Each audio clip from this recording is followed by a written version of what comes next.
नमस्कार। मैं कैप्टन के प्रति हमारे पूरे दल की ओर से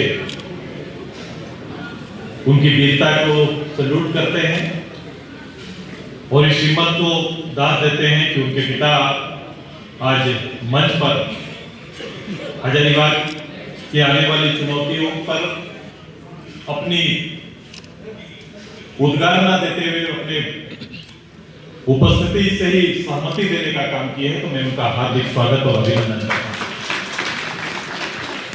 मैं अभिनंदन करता हूं शहीद सुभाष गौरव बारला जी के प्रति उनकी माता पूनम बारला जी का हार्दिक स्वागत है, अभिनंदन है। फिर से ये मेरा सौभाग्य है इस मां के सामने प्रत्यक्ष रूप से खड़ा होने का और बोलने का इस हजारीबाग की धरती में अवसर मिला है, तो इस मां को पहले नमन करते हैं कि ऐसे वीर पुत्र को इन्होंने जना जिसे भारत मां की गोद में इन्होंने छोड़ दिया। मैं आज के इस कार्यक्रम में अपने पार्टी के लोकप्रिय ऐसा कोई उनका उद्देश्य है, उनकी लगाव इतनी बड़ी है कि अपनी भावनाओं को उस रूप से उन्होंने प्रकट किया है। मैं आदरणीय पार्टी के प्रमुख प्रवक्ता डॉक्टर देशवंत भगत जी का हार्दिक स्वागत करते हैं, अभिनंदन करते हैं। मैं अभिनंदन करता हूं आदरणीय पार्टी के उपाध्यक्ष प्रवीण प्रभाकर जी का हार्दिक स्वागत, अभिनंदन। मैं एक नाम ना लूं तो मुझे हजारीबाग से जाने के बाद बहुत पछतावा होगा। वो बड़ा नाम, बड़ा शख्स आदरणीय प्रदीप जी हैं, उनका हार्दिक स्वागत, अभिनंदन। मेरे पुराने साथी हैं। उसके बगल में मैं आदरणीय विजय जी का हार्दिक स्वागत, अभिनंदन। लेकिन विजय जी इतना दिन बाद भी जरूरत नहीं है आपको मेरे सामने, दूर से रहिएगा तो पहचान लेंगे, इसे ऐसा नहीं करिएगा। तो सबका जोरदार ताली बजा दो। मैं अपने युवा नेता और पार्टी के जनरल सेक्रेटरी हजारीबाग के पूर्व प्रत्याशी आपके रहे संजय जी का हार्दिक स्वागत है, अभिनंदन है। मैं अभिनंदन करता हूं अभी पार्टी में जिनका पदार्पण हुआ है लेकिन संघर्षशील महिला नेत्री है रजनी रवानी जी धनबाद से आई हैं, उनका हार्दिक स्वागत, अभिनंदन। मैं उनके साथ जीवा सिंह जी का भी हार्दिक स्वागत करता हूं, अभिनंदन करता हूं। हमारी नेता इस हजारीबाग के अंदर महिलाओं को लगातार नेतृत्व देने वाली सुहानी एक्का और संगीता बारला जी का दोनों का हार्दिक स्वागत है, अभिनंदन है। मैं अपनी प्रमुख मैडम चंद्रमणि देवी का भी हार्दिक स्वागत करते हैं, अभिनंदन करते हैं। अभिनंदन करते हैं इनके साथ जो शक्ति नीचे मातृशक्ति है उन सभी का एक साथ अभिनंदन, आप सभी का स्वागत है। मैं पार्टी के आदरणीय सभी केंद्रीय पदाधिकारी, सभी जिला के पदाधिकारी, प्रखंड के पदाधिकारी, आप सभी का हार्दिक स्वागत, अभिनंदन। और जिसके लिए हम आए हैं, जिसके लिए आज इस कार्यक्रम में जिनका वेलकम करने, स्वागत करने के लिए हम सब लोग यहाँ पर पहुंचे हैं, उस शख्स हमारे बीच में है जिनका नेतृत्व में आज ये मिलन समारोह हो रहा है, आदरणीय शशिभूषण केसरी जी का हार्दिक स्वागत, अभिनंदन। इनके साथ सैकड़ों लोगों की टीम है जिन्हें अभी आके प्रत्यक्ष रूप से मेरे सामने ज्वाइनिंग करना है। मैं उन सभी साथी जिसका नाम मेरे पास नहीं है जो यहाँ प्रत्यक्ष रूप से बैठे हैं, उन सभी साथियों का भी, आगंतुक साथियों का भी हार्दिक स्वागत, अभिनंदन करते हैं। मैं अपनी पार्टी में आपका हार्दिक स्वागत, अभिनंदन करते हैं। कई जनप्रतिनिधि हैं जिन्हें पार्टी में आज शामिल होना है, मैं उनका भी अभिनंदन स्वागत करते हैं। मेरे सभी मीडिया के भाइयों का जो हजारीबाग के प्रतिनिधित्व करते हैं, इनका भी हार्दिक स्वागत, अभिनंदन करते हैं। फिर से एक युवा शक्ति को एकत्रित होते हुए देखें। मैं ऐसी शक्ति, जिस शक्ति का एक भविष्य का लक्ष्य, जो एक प्रोग्राम के साथ संगठन में आए हैं, क्योंकि प्रारंभिक जब इनके साथ मेरी चर्चा हुई, मुलाकात हुई, तो इनके अंदर में हजारीबाग को लेकर, हजारीबाग सदर को लेकर काफी चिंताएं हैं। और एक साधारण युवा जो सोच सकता है और अपने को विस्तारवादी राजनीति में लोगों के और आम लोगों की जनभावनाओं के साथ कैसे हम आगे बढ़ सकते हैं, लगभग इन्होंने प्रारंभ काल में ये किया है और लोकसभा के चुनाव भी लड़े, लोकसभा के प्रत्याशी भी रहे। लेकिन इनमें जज्बा है, एक टीम वर्क है, काम करने की एक आदत बनी हुई है। मुझे लगता है कि भविष्य में ये समागम जो इस राज्य के लिए हमारा जो सपना है, इस राज्य को लेकर हमारी जो कल्पनाएं हैं, या इस राज्य के लिए जो अभी जरूरत है उस सारी चीजों को पूर्ण करने में बड़ा सहायक होगा। इसलिए इस पूरी टीम को अपनी ओर से अभिनंदन स्वागत करते हैं हम। मैं इलेक्शन, कोई इलेक्शन नहीं है, अभी कोई आना है तो नगर का चुनाव आएगा। ये कोर्ट की चिंता से कुछ हद तक थोड़ी गाड़ी आगे बढ़ती है, लेकिन ये पूरा निर्भर करता है राज्य चुनाव आयोग और राज्य सरकार के ऊपर। क्योंकि ये सरकार तय करेगी लंबे समय से एक विकास का केंद्र जो एक बड़ी आबादी का नेतृत्व करता है, वो नेतृत्व विहीन है। शहर में जितने भी नगर इकाई हैं वो नेतृत्व विहीन है। वहां लीडरशिप न वार्ड मेंबर है, न कहीं मेयर है, न नगर पंचायत का अध्यक्ष है, कोई नहीं है। लेकिन सरकारी अधिकारी के द्वारा सारे विकास की योजनाएं संचालित हो रही है। प्रदेश के अंदर में यो तो कहने का बहुमत की सरकार है, और बहुमत इतनी मिली है कि सरकार चाहे तो राज्य हित में बड़े बड़े निर्णय ले सकते हैं। लेकिन सरकार की चिंता कहां है, सरकार की वेदना कहां है और सरकार कहां है, ये दोनों में बहुत फर्क आ गया है। जनता दरबार का आयोजन किया जाता है पिछले कुछ वर्षों से। मैं इस परिपाटी का बहुत बड़ा समर्थक में रहा हूं। मैं पंच पंचायत और सरकार को मैं गांव के नजदीक देखने की इच्छा मेरी हमेशा रही। लेकिन इस इच्छा के साथ जब मैं सरकार का रवैया देखता हूं तो काफी दुख होता है, परेशान होता हूं कि सरकारी पदाधिकारी ये तीसरे चौथे दौर का पंचायत में जनता दरबार की व्यवस्था सरकार के द्वारा संचालित की गई। आप इसको गौर से देखिए, लोगों में काफी विश्वास था, हजारों की तादाद में लोग आए, हजारों की तादाद में लोग आना और जुटान प्रारंभ हुआ। जितना बार जनता दरबार हुआ, सरकार ने एक योजना को वहां रखने का काम किया है। जब प्रारंभ किया तो माता पिता के लिए पेंशन योजना, सार्वजनिक पेंशन योजना लेकर आए थे, याद होगा आप सभी लोगों को। और ये पेंशन योजना लेकर आए कि पेंशन केवल विधवा, दिव्यांग ये नहीं, बल्कि पेंशन की ऐसी सुविधा हम तय करेंगे जिसमें पेंशन के लिए उस उम्र की दहलीज में जाना जरूरी नहीं है। उन्होंने एसटी, शेड्यूल्ड ट्राइब और शेड्यूल्ड कास्ट के लिए इस उम्र सीमा को थोड़ा और नजदीक लेके आया। सरकार का तात्पर्य क्या था मैं नहीं जानता। मैं कई बार इस बात को लेकर सवाल भी खड़ा किया कि 50 साल की आयु में अगर ये सरकार मानने लगी कि 50 साल उनकी सीमा तय की जाए, पेंशन देने की सीमा 50 साल तय की जाए, 50 साल में ये प्रारंभ भी हुआ। लेकिन सरकार को मैंने कहा कि इसको तर्क दीजिए कि 50 साल में इनको देने का कोई तो आधार सरकार के पास होगा। तो सरकार ने कॉमोवेश इस बात को माना कि जिस शक्ति से काम करने की जो शक्ति शेड्यूल ट्राइब, शेड्यूल कास्ट के अंदर होना चाहिए, वो 10 साल बिफोर, 10 साल पहले ये लगता है कि ये सहायता इनको मिलनी चाहिए। मैंने कहा ये अच्छा कदम है। सरकार ने एक बेहतर पहचानी की, सरकार ने पहचाना, सरकार ने इसके लिए मेडिकल ग्राउंड बनाया या नहीं बनाया, इसके लिए कोई सर्वे किया या नहीं किया, जस्टिफाई करने के सरकार की आदत नहीं रही।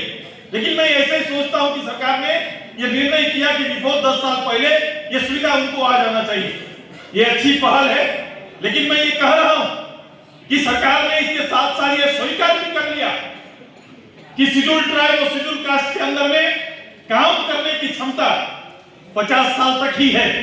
अगर यह सरकार ने माना तो सरकार ने क्या ऐसा कोई स्वास्थ्य के क्षेत्र में ऐसा कोई पहल किया या उनके खान पान के संदर्भ में यह शक्ति 10 साल तक खींची जा सकती है, इसको आगे बढ़ाया जा सकता है, ऐसा कोई योजना लेकर आए कि शेड्यूल ट्राइब, शेड्यूल कास्ट के परिवारों को हम ऐसा भोजन उपलब्ध कराएंगे, ऐसा ट्रीटमेंट प्रारंभ कराएंगे, शुरुआती ऐसी सुविधा देना प्रारंभ कराएंगे जो लंबा उम्र को जिए और उसको जीने में वो शक्ति बाहर रहे, ताकि 60 साल 70 साल तक वो अपना काम करते रहे, ऐसी शक्ति दे पाए। ऐसी कोई कल्पना के साथ योजना प्रारंभ नहीं किया, बल्कि सरकार ने ये टोकन प्रारंभ किया। एक लोकप्रियता, इसके अंदर भी, शरीर के अंदर भी क्षमता में लोकप्रियता ढूंढने का रास्ता सरकार ने अपनाया। ये दृष्टि है सरकार की, ये सोच है सरकार का। और मैं इस तरह का अंतर करता हूं क्योंकि मैं राज्य को जानता हूं, जिसके लिए ज्यादा काम करना है जिसके लिए मेहनत ज्यादा करना है उनके लिए प्लान भी करना चाहिए। मिलने वाली सुविधा, ये 1500 मिलने वाली सुविधा उम्र के उस पड़ाव में ना देकर अगर प्रारंभ में उस समाज के परिवार को शेड्यूल ट्राइब शेड्यूल कास्ट के हम बच्चों के बीच में पौष्टिक आहार और स्वास्थ्य का बेहतर संरक्षण देंगे तो ये हमारा सेवा इस प्रदेश का लंबे समय तक, अपने परिवार का सेवा लंबे समय तक कर सकते हैं। ये प्लान सरकार नहीं करती। सरकार ने इसी तरह से आपके लिए भी प्लान किया, यूथ के लिए भी प्लान किया है, युवाओं के लिए भी प्लान किया। मैंने कहा कि भाई यूथ के लिए आपने प्लान किया कि यूथ को भी हम इसमें शामिल करते हैं और ऐसी योजना हम लेके आते हैं कि हम 18 साल से लेकर 50 साल तक हम ऐसे परिवार के बच्चों को हम दहेज, इसी योजना का नाम मैं याद नहीं है, हाँ क्या यही है ना, 18 साल से शुरू होता है, ये याद है ना, 18 साल से प्रारंभ होता है। 18 साल से चलने वाली ये सपोर्ट प्रोग्राम आत्मनिर्भर महिला बनाने का कार्यक्रम है। इस कार्यक्रम के बाद से महिलाएं आत्मनिर्भर हो सकती है, उनमें क्षमता आ सकता है और अपनी आजीविका में वो परिवर्तन ला सकती है। मैंने भी सरकार को इसमें मैंने कहा था कि सरकार अगर 18 साल में किसी को 2500 रुपया मुहैया कराए तो अच्छा है, ये पहल भी अच्छी है, मैं धन्यवाद देता हूं। लेकिन 18 साल में हम एक महिला को कहां पाते हैं? हम पाते हैं इंटर कॉलेज में होना, यही तो दृष्टि है कि वो 12th की स्टूडेंट होगी। 18 साल में अगर मैट्रिक सेक्टर 16 में हो जाएगा तो 18 में इंटर की स्टूडेंट होगी, वो किसी पे डिप्लोमा कॉलेज की स्टूडेंट होगी, कौशल विकास केंद्र में रहेंगी। कहीं ना कहीं उसको हम वहां देखते हैं, वहां ढूंढते हैं, तब उस अवस्था में उसको क्या सपोर्ट चाहिए? उस अवस्था में ये मैया योजना के नाम पर नहीं बल्कि पढ़ाई का कोई योजना, किताब की कोई योजना, नौकरी पेशा की कोई योजना के साथ उनका भेंट वहां होना चाहिए था, वो भेंट उनको मिलना चाहिए था। ये भेंट उनको नहीं मिलता है, ये भेंट उस रूप से नहीं दिया जा रहा है।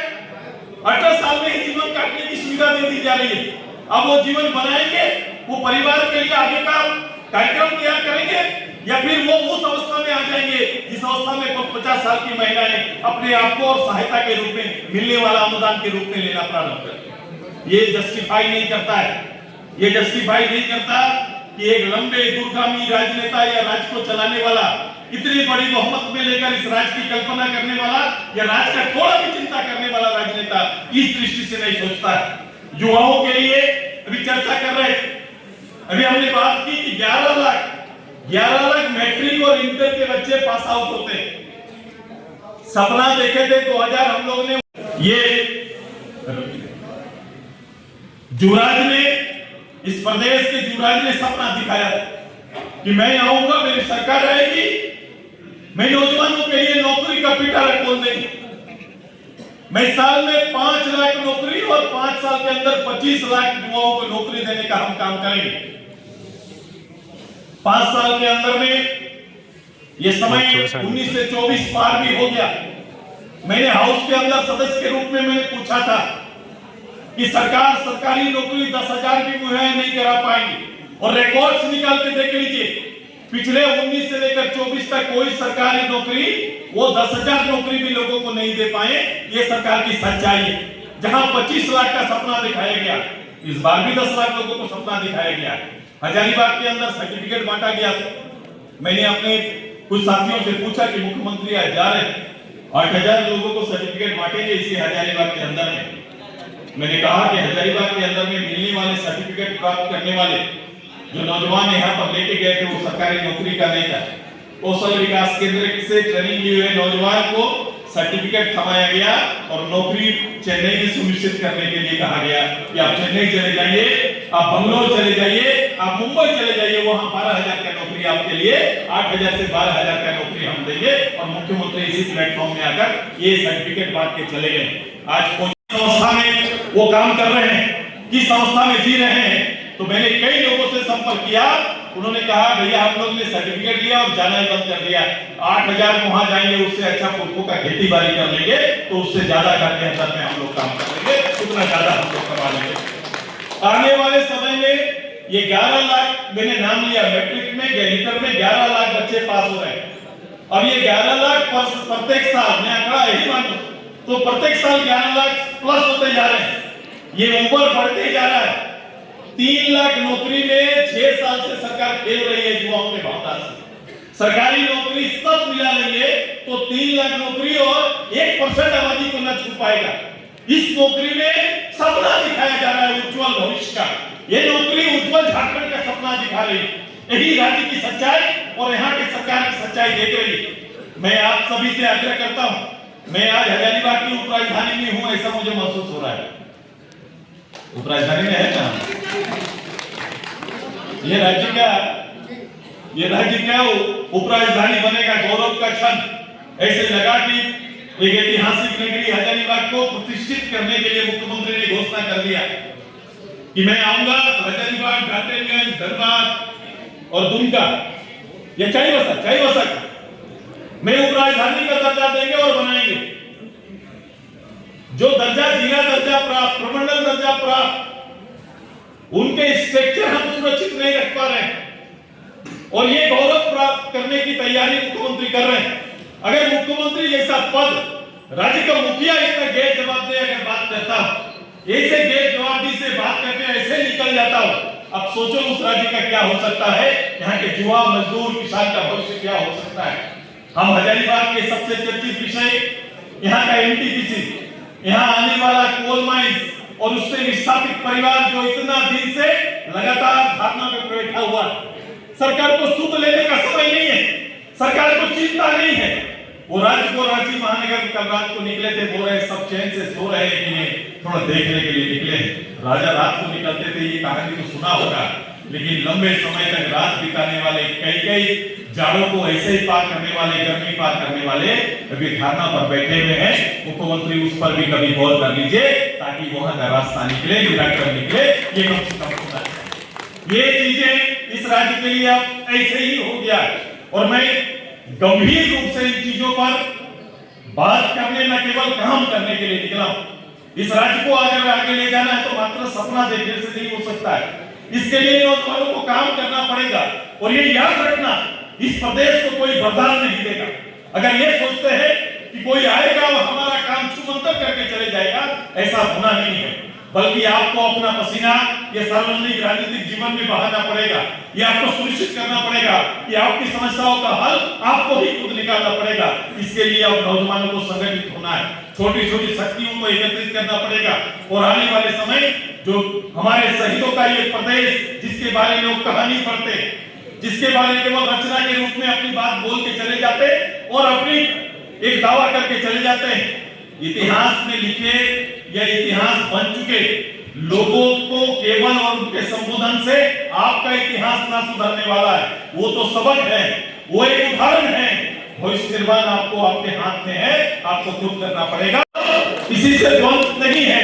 लड़ाई का मतलब सब्जेक्ट का चयन और उसका हल निकालना पड़ेगा और लड़ाई के तरीके बदले हैं तो हम भी नए तरीके से लड़ाई की शुरुआत करना चाहते हैं। यही हजारीबाग, यही धनबाद, बोकारो, दुमका, चाईबासा प्रदेश के सारे इकाइयों पर युवा शक्ति को एकत्रित करने का प्लान है। छोटी छोटी शक्तियों को एक जगह लाना पड़ेगा और वैचारिक मेल करना जरूरी है। हमारा लक्ष्य केवल विधायक एमपी नहीं होना चाहिए, हमारा लक्ष्य समाधान होना चाहिए। ये 40 लाख नौजवान जिनके हाथ में काम नहीं है, उनके लिए जीवन प्लान होना चाहिए। ये तैयारी भविष्य का होना चाहिए। अगर प्रदेश का नेतृत्व चाहते हैं तो ये सोचिया ना बने। प्रदेश का नेतृत्व चाहने वाला एक दूरदृष्टि और सपना वाला हो, जिसका काम आने वाले समय में झारखंड को गढ़ने का हो। उसे सुनिश्चित करने के लिए पहल करने वाला व्यक्तित्व और नेतृत्व की जरूरत है और उसी नेतृत्व को ढूंढने के लिए हम आपके बीच आए हैं। आप कहीं और ढूंढ रहे, मैं आपके नेतृत्व ढूंढने के लिए आया हूं। मैं हर नौजवान पे इस राज्य का नेतृत्व देखता हूं और मुझे पूरा भरोसा है कि अगर समर्पित होकर एक लक्ष्य के साथ सब लोग मिलकर काम करेंगे तो वो सपना पूरा हो सकता है। राज्य में इन गिनती से बाहर जाइए। आज के दिन में एक राजनीति को लोगों ने एक प्रबंधन के क्षेत्र में ढकेल दिया। प्रबंधन, बेहतर प्रबंधन का नाम ही चुनाव है और उसपे जीत जो बेहतर प्रबंधन करेंगे वो आगे जाएंगे। लेकिन मुझे लगता है कि न केवल प्रबंधन, अगर विचार बन गया, वैचारिक राजनीति और वैचारिक सोच को अगर तिलांजलि अगर दे देंगे तो भविष्य का आने वाला प्रबंधन का राजनीति कभी भी बेहतर नहीं हो सकता है। इसलिए वैचारिक प्रबंधन हम लोग करेंगे ताकि वैचारिक रूप से जो पेड़ लगाया जाएगा, जो वृक्ष तैयार होगा, वो निश्चित रूप से फल देने का काम करेगा। ये तैयारी हम सब मिलकर करेंगे, यही हमारी चाहत है और इसीलिए मेरा कार्यक्रम आगे चलेगा। ये ये काम केवल मेरा नहीं, ये काम हर किसी का है। आज जो हजारों लोग एक साथ संगठित हुए, ऊर्जावान आप सभी हमको दिख रहे हैं। मेरा विश्वास बढ़ता है कि हम आपके साथ मिलकर कदम तारुफ करेंगे। हजारीबाग की जरूरत बहुत हो सकती है, हजारीबाग की आवश्यकता बहुत हो सकती है, और मैं लंबे समय से इन चीजों को देखा हूं, इसलिए एक एक चीज पर वर्णन करने की आवश्यकता नहीं है। ये ऐतिहासिक क्षेत्र है जिसमें पढ़ाई का उस समय संगठित बिहार में के समय में ये एक केंद्र होता था। इनकी यूनिवर्सिटी, इनकी स्कूलिंग के लिए लोग आते थे और यहाँ पढ़ाई पूरा करते थे। मैं आने वाले समय में भी हजारीबाग को उसी रूप में, उसी स्वरूप में हम देखना चाहते हैं, और केवल देखने चाहने की इच्छा से नहीं, हम सबको काम करने से होगा। इसलिए व्यक्ति बड़ा नहीं होता है, कर्म बड़ा होता है। इसलिए आइए, आज जो बड़ा व्यक्ति है वो एक समय सीमा तक के लिए है, मुझे आने वाले समय में इसको तैयार करना है। झारखंड की चिंता करिए, झारखंड के अंदर में हजारीबाग की चिंता करिए, ये करिए और काम करिए, और व्यवहार कुशल होकर इस राज्य को बांधने की तैयारी हम सब मिलकर करेंगे। मैं पूरा प्लेटफॉर्म इक्वल रखा हूं, हमारे लिए कोई बड़ा नहीं, कोई छोटा नहीं। मैं पार्टी में हमेशा मेरी ये कोशिश होती है, पद दायित्व है, उस दायित्व का निर्वहन करिए। दायित्व का आधार पर अगर उसको आप मानते हैं कि ये मेरा दायित्व, मेरा बड़ा पद, ये यहाँ पर मेरी शोभा बढ़ा रहा है, तो उसी दिन गलत हो जाएगा। इस पद, बड़ा पद, हमेशा इस बात की चिंता करिएगा कि मेरा कर्तव्य बोध करा रहा है कि मुझे दायित्व पार्टी के अंदर में बड़ा है, तो मेरा काम बड़ा होना चाहिए। इस चिंता के साथ आप सभी लोग काम करिए। आइए, लोग समय पर काम प्रारंभ करते हैं और अच्छे लोग समय से पहले काम करते हैं। ये दोनों चीज को रखना, समय से पहले काम हम लोग प्रारंभ करेंगे, ताकि आने वाला बाहर जो आप चाहते हैं, आने वाला झारखंड जो देखना चाहते हैं, वो बेहतर हो सकता है। मैं फिर से आप सभी के प्रति अपनी और अपने पार्टी की ओर से आभार व्यक्त करते हुए, जो शक्ति को मैं यहाँ देखा हूँ, उम्मीद करता हूँ हजारीबाग के जन चुनौतियों पर हमेशा खड़ा रहेगा। आने वाले समय राज्य को संवारने की जब जरूरत और आपका नेतृत्व की आवश्यकता है, तब निश्चित रूप से आप अपना योगदान सुनिश्चित करिएगा। आइए, इन चीजों को बढ़ाते हैं। कॉमन प्लेटफॉर्म में हर कोई अपना हुनर प्रदर्शित करते हैं और हुनर को दिखाते हुए एक लीडरशिप डेवलप करने का काम करते हैं। मैं अच्छे मेरी कोशिश रहती है, मैंने कहा कि हमेशा आप में लीडर खोजता हूँ, मैंने हर युवा में नेता खोजते हैं। तो मेरी ये तैयारी है कि हर युवा जिस दिन नेतृत्व संभालने की क्षमता हो जाए, उस दिन अगर घर का बेटा भी वो होगा, तो निश्चित रूप से वो घर अच्छा होगा। वो पंचायत के अंदर होगा तो वो पंचायत अच्छा होगा, वो जिला परिषद के अंदर होगा तो जिला परिषद अच्छा होगा। वो जहां नेतृत्व करेगा, एक अच्छा नेतृत्व दिखाई देगा। ये समय आता है, ऐसा वक्त ऐसा आता है, इतिहास इसका गवाह है। वक्त की नजाकत है कि हम सबको संगठित होना पड़ेगा, किसी से वैर न रखते हुए, एकजुट होते हुए। ऐसे लोग जो उस प्रबंधन पर विश्वास करते हैं, उससे बाहर निकल कर हुए हम जनवादी लोग, समाजवादी लोग, हम लोग मिलकर काम करना प्रारंभ करेंगे। और आगे इस राजनीति का जो दायित्व पिछले कई वर्षों से हम सभी लोगों ने लिया है, इसको जनता को फिर से एक अच्छा नेतृत्व देते हुए सौंपने का काम करेंगे। एक विरोध के रूप में, एक विपक्ष के रूप में जो हमारी जवाबदेही है, हम इसका निर्वहन करेंगे, लेकिन उससे पहले सकारात्मक शक्तियों को एक करना पड़ेगा। मैं जानता हूँ लड़ाई बड़का गांव में, मैं जानता हूँ लड़ाई पांडु में, मैं जानता हूँ लड़ाई बरही में है, लड़ाई कोडरमा में है, और उसके केंद्र अलग अलग है। सरकारी संसाधनों का जो दुरुपयोग हो रहा है, उसके अंदर हमारा केंद्र हो सकता है। ब्लॉक मुख्यालय केंद्र बना हुआ है, उसके ऊपर हो सकता है। अंचल जो केंद्र बना हुआ है भ्रष्टाचार का, उसके अंदर हमारा काम हो सकता है। जिला के अंदर हमारा काम हो सकता है। जो अधिकारी का डर और भय जो आज समाप्त हो चुका है, जनसेवा के नाम पर आने वाले लोग वो खुद की सेवा में जो लगे हुए, इन सबसे इतर सबसे पहले शक्ति को केंद्रित करिए। इनको ठीक करने में ज्यादा वक्त मुझे नहीं लगता है, मैं जानता हूँ इनको ठीक करना मुझे आता है। वो फॉर्मूला पर हम आगे बढ़ेंगे। इसलिए जनता के लिए सबसे जो जरूरी है, संगठित अच्छे लोगों को संगठित होने का काम हम सब मिलकर करेंगे। मुझे पूरा विश्वास है कि झारखंड का भविष्य आने वाले समय हम अपनी मेहनत से ठीक करेंगे। इन्हीं संभावनाओं के साथ आप सभी के प्रति आभार धन्यवाद देते हुए स्वागत करते हैं। मैं चाहूंगा शशि भूषण जी, पूर्व जो भी